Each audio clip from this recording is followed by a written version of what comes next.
Senhor é meu pastor e nada me faltará. Caminhar me faz por verdes pastos. Guia-me mansamente a águas tranquilas. Refrigera minha alma. Guia-me pelas veredas da justiça, por amor ao seu nome. Ainda que eu caminhasse pelo vale da sombra da morte, eu não temeria mal algum, porque tu estás comigo. A tua vara e o teu cajado me consolam. Preparas uma mesa perante mim, na presença dos meus inimigos. Unge a minha cabeça com óleo e o meu cálice transborda. Certamente que a bondade e a misericórdia me seguirão todos os dias de minha vida, e eu habitarei a casa do Senhor por longos dias. O Senhor é meu pastor, e nada me faltará. Prece de Ismael. Glória a Deus nas alturas, paz aos homens na terra. Jesus, bom e amado Mestre, sustenta os teus humildes irmãos pecadores nas lutas deste mundo. Anjo bendito do Senhor, abre para nós os teus compassivos braços, abriga-nos do mal. Levanta os nossos espíritos à majestade do teu reino e infunde em todos os nossos sentidos a luz do teu imenso amor. Jesus, pelo teu sublime sacrifício, pelos teus martírios na cruz, dá a todos nós que nos achamos ligados ao pesado fardo da matéria, orientação perfeita do caminho da virtude, o único pelo qual podemos te encontrar. Jesus, paz e misericórdia aos nossos inimigos, e recebe em teu seio bendito a prece dos últimos dos teus servos. Bendita estrela, farol das imortais falanges, purifica-nos com os teus raios divinos, lava-nos de todas as culpas, nos atrai para junto de teu seio, santuário bendito de todos os amores. Se o mundo com seus erros, paixões e ódios alastra o caminho de espinhos, escurecendo o nosso horizonte com as trevas do pecado, rebrilha mais com a tua misericórdia, para que seguros e apoiados no teu Evangelho, possamos trilhar e vencer as dificuldades do caminho e chegar às moradas do teu reino. Amiga estrela, farol dos pecadores e dos justos, abre o teu seio divino e recebe a nossa súplica pela humanidade inteira. Que assim seja. Iniciamos o nosso Evangelho virtual saudando ao nosso Pai Maior. Esse Pai tão amoroso que envolve a todos os seus filhos constantemente. Saudamos a todos os orixás e pedimos que a vibração de cada um nos envolva, afastando todo e qualquer mal. Nós saudamos os orixás que regem a nossa casa. Saudamos a corrente de Francisco de Assis, corrente à qual pertencemos, corrente que amamos e que a todos recebe sem distinção. Saudamos também ao Caboclo Tupinambá e mais uma vez nos colocamos à disposição para os trabalhos que sejam necessários através da nossa energia. E pedimos que a luz divina envolva a todos nós. Agora nós vamos unir o nosso pensamento e pedir a essa corrente franciscana pela paz. Que a paz se faça no mundo, que a paz se faça no nosso planetinha pequeno. Essa paz tão desejada, mas que infelizmente ainda se mostra tão distante. Que cada um consiga vibrar para entrar em sintonia com a vibração da paz. Que esse campo vibratório seja constante e que possamos um dia ser mensageiros da paz. Que a paz se faça no Brasil, que a paz se faça no Rio de Janeiro, mas pedimos que a paz se faça em nossos corações.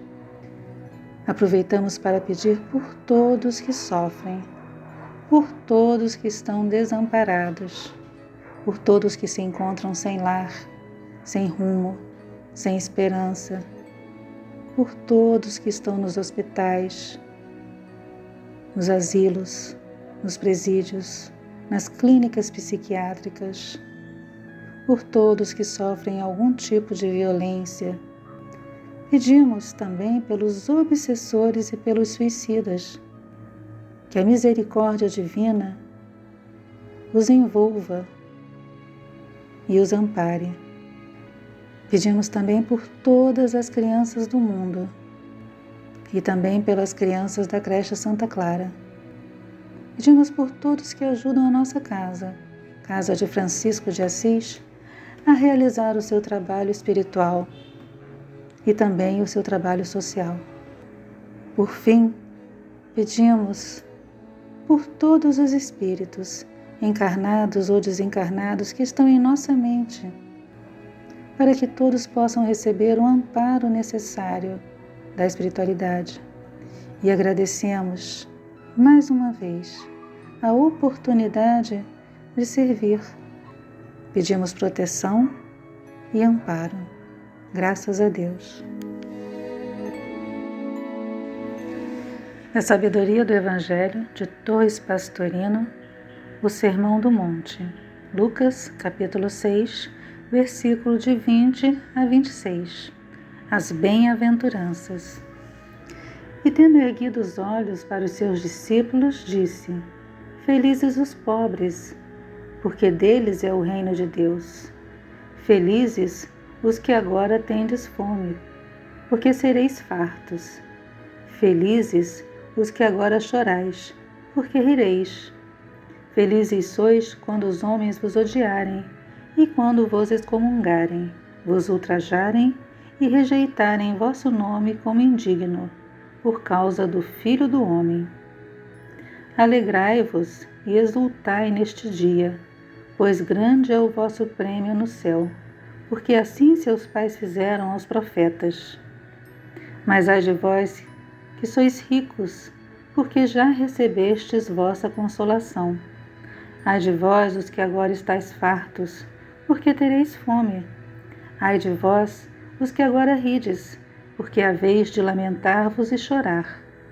Ai de vós, quando vos louvarem os homens, porque assim seus pais fizeram aos falsos profetas. Penetramos agora num capítulo da Boa Nova que todo cristão deveria ler diariamente, vivendo-o intensamente. Constitui um dos mais perfeitos, elevados e completos cursos de iniciação profunda. Se todos os livros de espiritualidade do mundo se perdessem, mas restassem apenas estes trechos, bastaria ele para levar as criaturas à perfeição mais extremada, levando-nos, se vivido integralmente, à libertação total dos ciclos reencarnatórios. Que Jesus não se referia a esta mesma vida de um só transcurso, está claro, porque em uma mesma existência não se dão absolutamente tais transformações. Logo, a única conclusão lógica aceitável racionalmente é a recompensa ou o castigo que nos virão nesta mesma terra numa vida posterior, num corpo novo. Para Lucas, Deus é a lei justiceira que premia e pune, que dá e tira, tal como concebem as personalidades que ainda não se libertaram do apego à terra. As condições exteriores de bem-estar financeiro, físico, emocional ou de apoio das outras criaturas. Acredite ou não na reencarnação, a massa humana se encontra neste estágio e busca ansiosamente estas mesmas coisas, por todos os meios, materiais e espirituais. Nada interessa ao rebanho senão, em primeiro lugar, a saúde, depois o dinheiro para viver, a seguir a tranquilidade emocional, os amores e, enfim, a boa cotação na opinião pública. Estes são os pedidos mais frequentes e angustiosos feitos nas preces dos crentes de todas as religiões. Comentário de Torres Pastorino. Salientaremos neste Evangelho a mansidão ou humildade, a paciência ou doçura, e para os que assim forem, é prometida como herança a terra.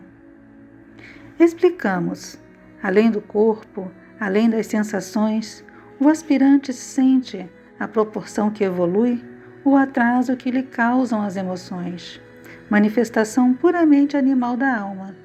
As emoções são movimentos anímicos entre os dois polos extremos, o positivo, que é o amor, e o negativo, que é o ódio, com todos os matizes intermediários. O que mais prende o espírito ao ciclo reencarnatório é exatamente a faixa emocional.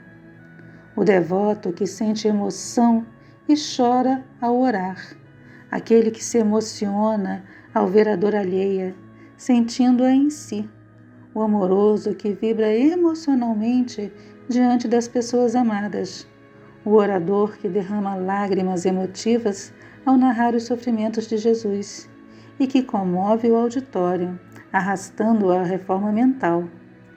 Todos esses estão agindo no plano puramente animal, que é o das emoções. O amor, a caridade, a prece que Jesus ensinou não são manifestações emotivas, são espirituais e só poderão ser puras, elevadas, divinas, quando nada mais tiverem de emotividade. A libertação dessa emotividade que tanto mal causa à humanidade é obtida quando a criatura conquista a mansidão, a paciência, a resignação ativa, a conformação com tudo o que com ela ocorre. Cristo, em relação a este plano, é a porta das ovelhas, porque só através dele podemos sair do plano animal, das ovelhas, e penetrar no reino nominal, subindo daí até o reino celestial ou divino. A prece coincide perfeitamente. A lei do plano é a da justiça, portanto, lei do karma, de causa e efeito, que só age e só pode agir no plano emocional.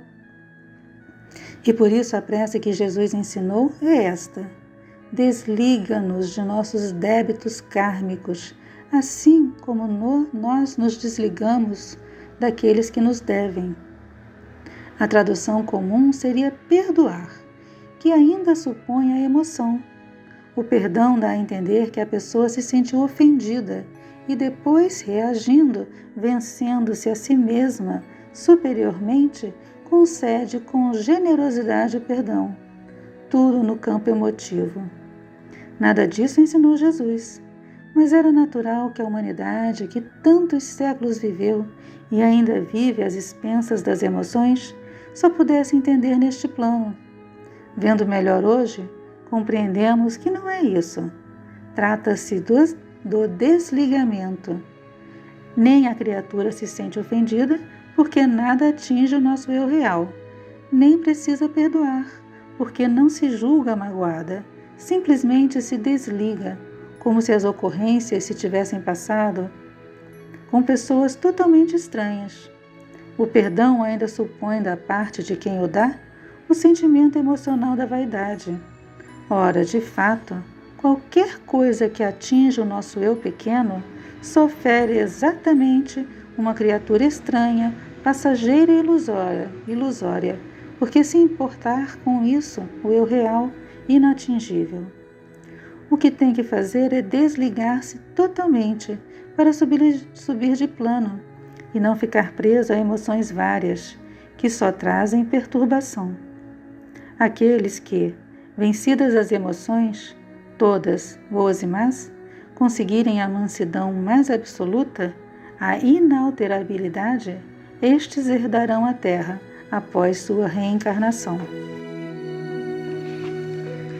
Mais uma vez um evangelho falando sobre a reencarnação, sobre lei de causa e efeito, sobre o que nos prende neste ciclo evolutivo, sobre o que nos prende nestes planetas de provas e expiações. Então é um evangelho que fala sobre o ensinamento de Jesus, que os mansos e os pacíficos herdarão a terra. O evangelho nos explica que as emoções e as sensações descontroladas nos ligam ao plano material, nos desequilibram. Vivemos mergulhados em nossa personalidade transitória, esquecendo que estamos aqui de passagem, cumprindo lições necessárias para a nossa evolução. Vivemos apegados à nossa personalidade, ao nosso jeito de ser, e não conseguimos entender e compreender que o Cristo habita dentro de nós. Tudo o que fazemos, pensamos, falamos, tem consequências na nossa vida atual e na vida futura. E o Evangelho nos orienta repetidamente a agir com inteligência a nosso favor. Vamos explicar o que seria isso. Nós estamos no reino nominal, onde a razão deveria prevalecer, mas a qualquer contrariedade, chateação, ofensas, mágoa, irritações, imediatamente entramos em sintonia com o combate, com o revide, eu contra os outros. Esse combate talvez seja um instinto de autopreservação, um instinto ainda do reino animal que persiste em nós. Não queremos que ninguém invada o nosso espaço. Mas a boa nova é justamente ser luz. E para isso precisamos mudar o nosso padrão vibratório. Isso seria agir com inteligência a nosso favor. Então, todas as vezes que nós percebermos o nosso descontrole, nós temos que parar e tentar elevar a nossa vibração, para que novos karmas não sejam acrescentados ao nosso plano evolutivo. Então, temos que compreender que, apesar de todos os problemas, todas as dificuldades por que passamos, apesar de tudo isso, devemos agradecer ao Pai Maior a oportunidade de aqui estar. As lições desse tempo são duras. São duras porque é a nossa última oportunidade de aprender, de compreender, a amar o próximo. É preciso entender que a lei maior está agindo para purificar os nossos débitos. O planeta todo está em transformação. Transformações de várias formas. Transformações na natureza, nas personalidades momentâneas. Transformação para que possamos amadurecer e aprender realmente a respeitar o próximo. O ser reencarnado vive em ebulição. É como se a qualquer momento toda a nossa podridão, por qualquer descontrole, aparecesse. Mas toda essa podridão que está aparecendo em nós é uma forma de expurgo, porque assim nós estamos de alguma forma conseguindo expurgar este mal. Nós estamos conseguindo liberar toda essa negatividade que está em nós. E liberando tudo isso, nós conseguimos nos transformar vibratorialmente, mesmo que seja só um pouquinho. O ser reencarnado tem que entender isso. Quando nos sentimos atingidos, na realidade, é apenas a nossa personalidade, o nosso eu pequeno, a nossa vaidade, o nosso orgulho, nossa prepotência, intolerância, que está sendo burilada. E esse burilamento é para o nosso despertar. A mudança é urgente. Então, o que a espiritualidade espera de cada um de nós é que a gente consiga sintonizar com o Cristo que habita dentro de nós e acenda a própria luz. E essa luz que parte de dentro de nós é como se fosse uma onda que vai aos poucos invadindo todos os espaços. E se essa onda for uma onda amorosa, ela vai conseguir pacificar aonde ela passar. Então o Evangelho nos esclarece de novo que é preciso mudar a frequência para herdar a terra prometida. Quer dizer, para estar aqui quando este planeta for um planeta de regeneração. Para finalizar, falamos que a evolução não dá saltos. Cada milímetro de evolução terá que ser conquistado através de uma vontade muito forte, no dia a dia, porque só nós mesmos podemos decidir que estamos cansados de sofrer. E só nós podemos decidir também que nós desejamos ser luz. Então é a nossa escolha, é a utilização do nosso livre-arbítrio para que a gente possa finalmente compreender essas lições tão duras que estão sendo apresentadas para todos nós, para todos.